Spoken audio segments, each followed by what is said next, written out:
kod nono penj, rito penj. Dipo ni usechako penj gi koso moko dhi nyime to nyaka sani jopuonj gi jopuonjre winjruok en mane kotenore kod weche mag penj koso ka ng'anyo dhi mbele utie ng'anyo modi penj bo yudo gi mbele.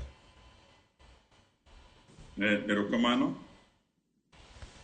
Gima ng'eyo ni tij japuonj e mbalariany en puonjo, en chiwo nyithindo penj, en nono penj go, en tiyo ne jopiny, service to the community, en timo research.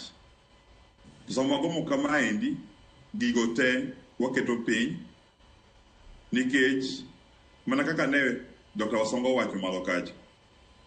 Article 41 of the Constitution omiyowa ratiro matimo gik matimo gien.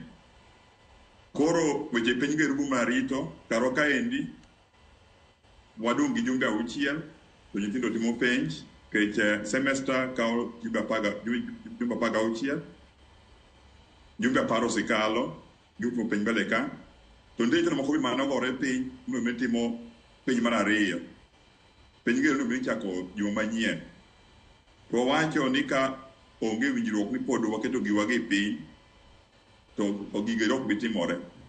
Ok enero ka kosenyo mbele kanyo to mani koro nyaka bed ni winjruok bedie mondo wang'e kaka wadhi mbele. Ipenjo kanyo ero nitie court order mana ka tieko line mar penj ni. Kamano. Wang'eyo ni article 24 nitie limitations of fundamental rights. To limitation go bedo mana ka nitiere public interest. Ok apare public interest mondo professors yu pesa matin. Ok apare nitiere threat to security ka professor yu pesa matin.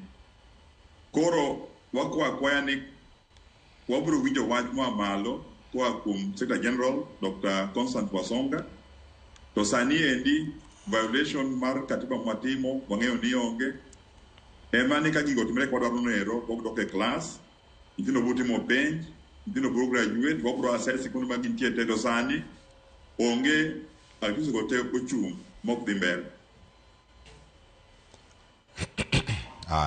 Erokamano ahinya.